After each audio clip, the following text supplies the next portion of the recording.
Dios les bendiga. Mi nombre es Joel Albores y le damos la bienvenida a este panorama semanal de meditación bíblica. Antes de comenzar, quisiera invitarles a que puedan tener una búsqueda de Dios, que cada día puedan tener una comunión con Dios, puedan meditar en su palabra para que Dios esté revelando a usted y también le revele la voluntad de Dios. Bueno, y el ministerio pone a su disposición esos materiales que realizamos. En el canal de YouTube usted puede encontrar diferentes materiales como las lecturas de la palabra que nos toca meditar cada día, los podcasts los días miércoles y viernes, los panoramas semanales como este los días lunes y algunos seminarios de estudios bíblicos. Así que esos materiales son para que le ayuden a usted en su vida devocional. Y así que una sugerencia más, le invitamos a que se suscriba al canal. Si no lo ha hecho, ahora mismo puede suscribirse y también activar la campanita para que le lleguen las notificaciones y también le puede usted dar un like, ¿verdad? Bueno, vamos a entrar en materia. Esta semana estaremos meditando los capítulos 6 al 10 del segundo libro de Samuel. Y bueno, los pasajes que voy a estar leyendo, los versículos, son tomados de la versión Reina Valera, revisión 60. Y antes de entrar al capítulo 6, quiero hacer como resumen o un contexto del capítulo 5, cuando en el segundo libro de Samuel, capítulo 5, David finalmente es proclamado rey de todo Israel. Y lo primero que hace David es, ya como rey de todo Israel, tomar la ciudad de Jerusalén. Una ciudad que en ese momento todavía estaba ocupada por los jebuseos. Y bueno, la conquista el rey David. Y a partir de ahí va a ser un símbolo de la ciudad de Dios, de la ciudad celestial. Y también David, el rey David es un símbolo de ese reino de Dios aquí en la tierra. Es también un tipo de Cristo. Esto usted lo podrá ver en algún otro momento. Bueno, pero un tema central del libro de Samuel es precisamente esto, el reino de Dios. Y lo que quiere mostrar es quién es el verdadero rey. Por ejemplo, en el versículo 5 nos muestra que David llega al trono a la edad de 30 años y reinó 40 años en Israel. En el versículo 10 del capítulo 5 todavía dice que David iba adelantando y engrandeciéndose y Jehová, Dios de los ejércitos, estaba con él. Y quiero que usted vaya poniendo atención en las últimas frases que van mencionando estos versículos. Dice, Dios estaba con él y por eso él iba engrandeciendo ese reino. Y en el versículo 12 dice, y entendiendo David que Jehová le había confirmado por rey sobre Israel y que había engrandecido su reino por amor de su pueblo Israel. Dios es el que está confirmando a David como el rey y está confirmando ese reino y engrandeciendo ese reino. Bueno, al final de ese capítulo, en el versículo 25, dice, y David lo hizo así como Jehová se lo había mandado. Bueno, una constante hasta esos capítulos es que David hace conforme a Dios le manda. Y por eso también Dios va engrandeciendo, va confirmando su reino en Israel. Y en ese capítulo David derrota a los filisteos que eran los enemigos más acérrimos del pueblo de Israel, más duros, y logra vencerlos el rey David, logra derrotarlos. Hasta este momento entonces vemos a este David que siempre consultaba a Dios en lo referente a todo lo que iba a hacer, a dónde tenía que ir, ¿sí? En lo referente al reino, si debía o no pelear. Él siempre consultaba a Dios y Dios le respondía. Bueno, esto es en el capítulo 5, pero esto es importante porque ya en el capítulo 6, sobre todo el 6 y 7 son dos capítulos muy importantes, pero en el capítulo 6 del libro de Samuel, segundo de Samuel, vemos algo extraño, ¿sí? Anteriormente, como le dije, David consultaba a Dios, pero en este capítulo no lo hace. Él tiene un buen deseo y ¿cuál era ese deseo? Traer el arca de Dios a Jerusalén. Era un buen deseo, sin lugar a duda, era un buen deseo que tenía David, pero no consulta a Dios. Hasta este momento ya Jerusalén era el centro político de todo Israel, y ahora también David lo quiere convertir en el centro religioso de la nación. Dice el capítulo 6, verso 1. David volvió a reunir a todos los escogidos de Israel, 30,000. 30,000 personas reunió David. ¿Y para qué? Dice, vamos a trasladar el arca a Jerusalén. Y bueno, hacen toda una fiesta, ¿no? Usted a lo mejor conoce este capítulo. Y en Primera de Crónicas, también en el capítulo 13, es el pasaje paralelo, dice, y entonces David tomó consejo con los capitanes. Fíjese con quién tomó consejo: con los capitanes de millares y de centenas y con todos los jefes. Y dijo David a toda la asamblea de Israel, si les parece bien, y bueno, les comienza a decir cuál es el plan de traer el arca a Jerusalén. Entonces, ¿qué hubo aquí? En los capítulos anteriores, David consultaba a Dios para hacer algo. En ese capítulo no lo hace. Consulta a los capitanes, a los jefes, a los ancianos, a los líderes, ¿sí? Y todos dijeron, es buena idea, vamos a hacerlo, vamos a traer el arca. ¿Y usted cree que era necesario? Sí, era necesario. Pero vamos a reflexionar algo. Tenemos que reflexionar algo. A veces tenemos una idea equivocada, una mala idea, que si hacemos algo para Dios, no sé, ministramos, una obra de servicio, ofrendamos o cualquier otra cosa que sea dedicada a Dios, no hay necesidad de consultarlo. Dios lo tiene que recibir porque lo estamos haciendo para Él y lo estamos haciendo de todo corazón. Sin embargo, cuando en otras cuestiones de vida, por ejemplo, si en el matrimonio, si me voy a comprar una casa, si debo irme a vivir a otro lado, un trabajo, no sé, etcétera. A veces sí lo consultamos. Bueno, a veces tampoco, ¿verdad? Bueno, no siempre, ¿no? Pero la idea es de que en esas cosas a veces sí estamos ahí diciéndole, Señor, muéstrame. Pero cuando es de servicio a Dios, a veces decimos, no, esto tiene que ser y Dios lo tiene que recibir. Pero este capítulo 6, nos muestra que no es así. Vemos a David y a todo Israel trasladando el arca a Jerusalén, pero no de la manera correcta. O sea, la acción que iban a hacer, el deseo que tenían no era malo, pero no lo estaban haciendo conforme Dios lo había mandado. ¿Y qué pasó? Dios se airó. Dice este capítulo que llevan el arca en un carro nuevo, vamos a decir, un carro último modelo. Claro, era una carreta jalada por bueyes, ¿no?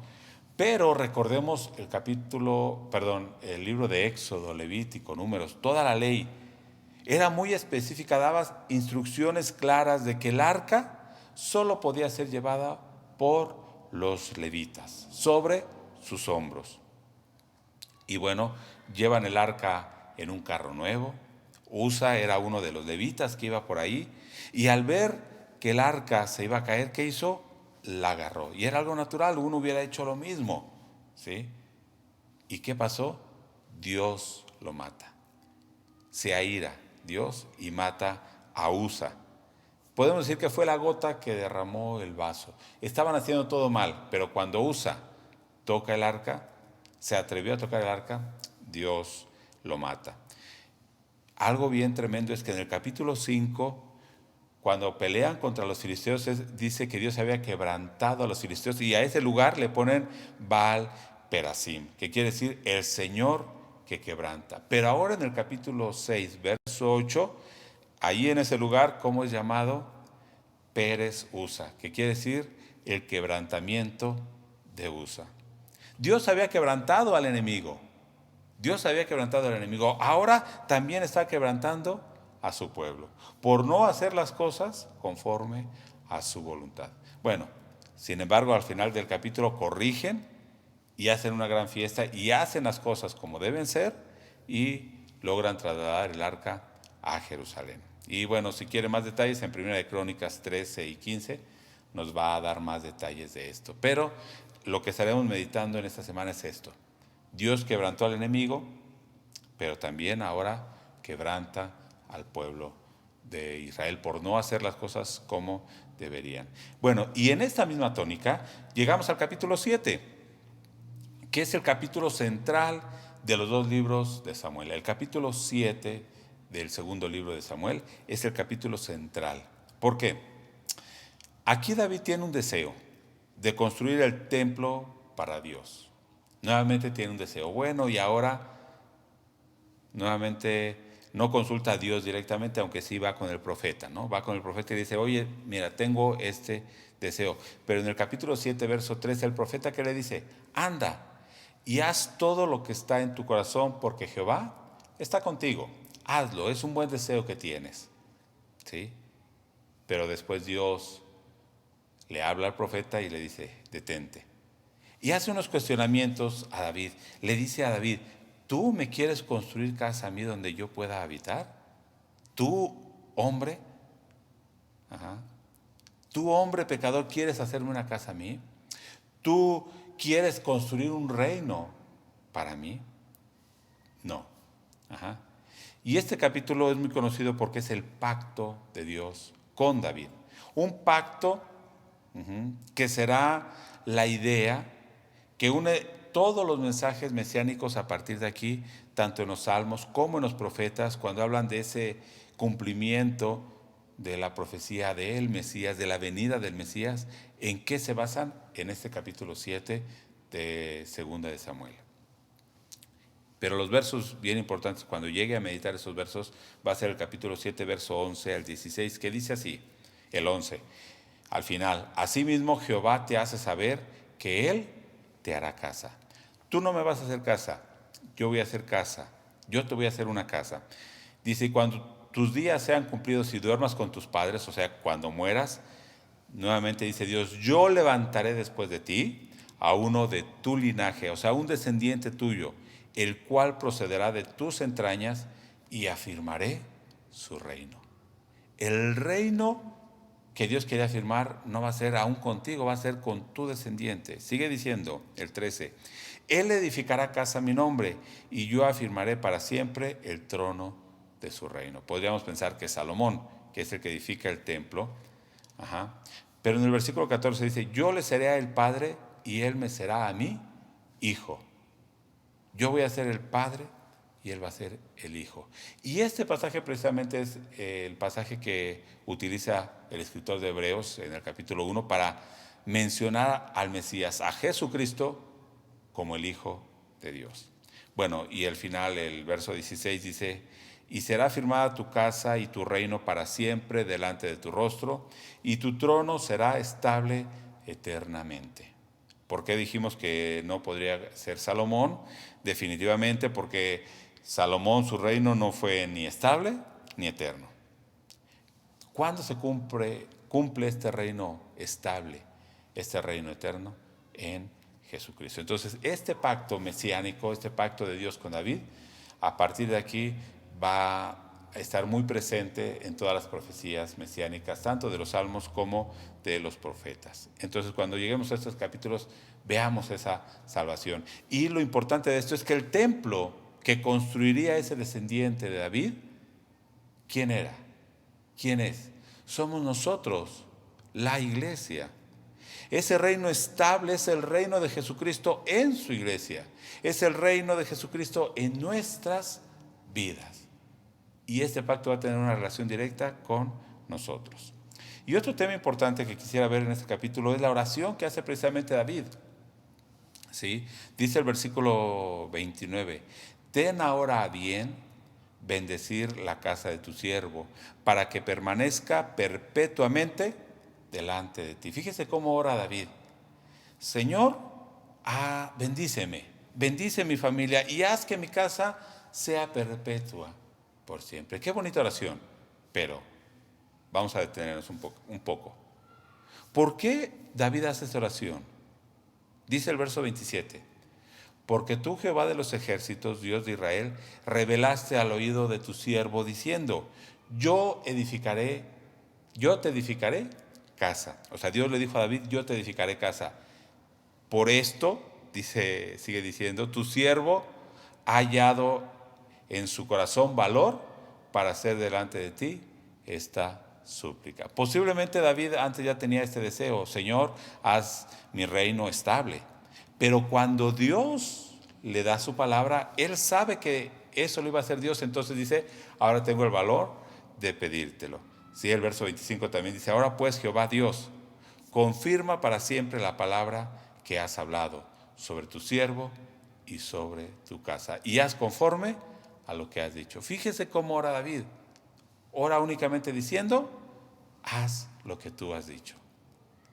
Si vas a engrandecer mi descendencia, si vas a hacer eterno mi reino, no lo hagas porque es mi deseo, sino porque tú lo has dicho. Vuelvo a leer el 29, dice, ten ahora a bien bendecir la casa de tu siervo, para que permanezca perpetuamente delante de ti, porque tú, Jehová Dios, lo has dicho, y con tu bendición será bendita la casa de tu siervo para siempre.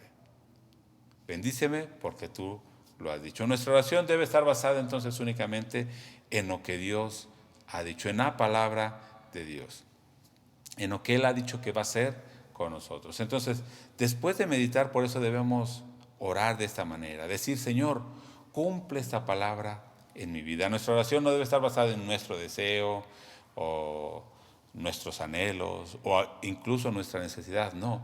Su oración debe estar basada en lo que Dios ha dicho que va a hacer. Estos son los dos temas importantes que van a estar en el capítulo 7. Y bueno, capítulo 8 y 10 muestra cómo el reino de David sigue fortaleciéndose, sigue extendiéndose.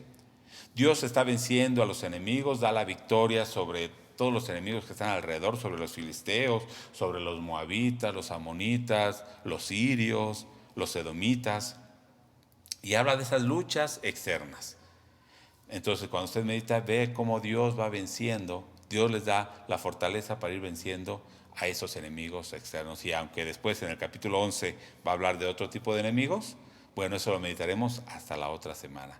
En esta semana meditaremos esos enemigos y cómo Dios les va dando la victoria. Ahora, aquí podemos hacer en estos dos capítulos un paralelo con la iglesia, la vida de la iglesia y cómo se va extendiendo el reino de Dios y cómo nosotros somos esos soldados que debemos extender el reino de Dios en donde estemos, aquí en la tierra, en su trabajo, en su casa, en su colonia. Cómo debemos ir nosotros conquistando esta tierra para el reino de Dios. Entonces medite eso en esta semana. Bueno, y vamos a entrar al capítulo 9, al capítulo, en el capítulo 8, antes de entrar al 9, quiero leer un verso que dice, y reinó David, en el 8:15, dice, y reinó David sobre todo Israel, y David administraba, fíjese que administraba justicia y equidad a todo su pueblo. David administraba justicia y equidad a todo su pueblo. Este verso resume cómo era ese reino aquí en la tierra, ese reino simbólico de Dios aquí en la tierra a través de David. ¿Y cómo se va a mostrar esa justicia, esa equidad? En el capítulo 8, Dios va a mostrar cómo debe ser el reino de Dios. David muestra bondad y fidelidad al pacto que había hecho con Jonatán. Jonatán tenía un hijo que se llamaba Menfiboset, ¿sí? Este hijo de Jonatán quedó lisiado de los pies, usted lo va a ver las razones, ¿sí? Y David entonces está buscando, dice, todavía hay algún descendiente de Saúl para que yo le haga bien. Y traen a Menfiboset y dicen, él es descendiente, él es hijo de Jonatán. Y entonces David le dice, yo te voy a hacer bien, tú vas a comer en mi mesa. Pero fíjese lo que dice Menfiboset en el verso 8 del capítulo 8. Del capítulo 9, verso 8.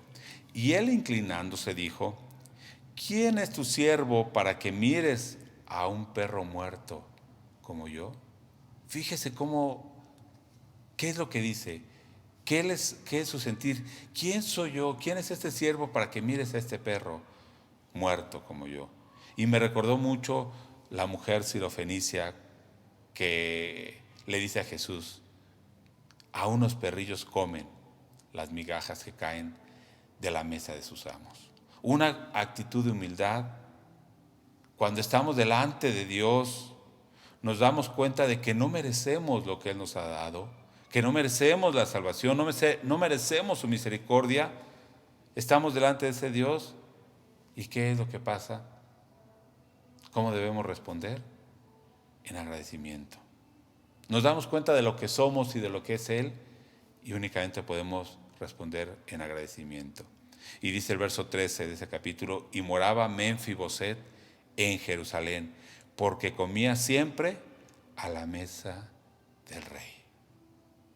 Esto es algo bien importante cuando medite este pasaje.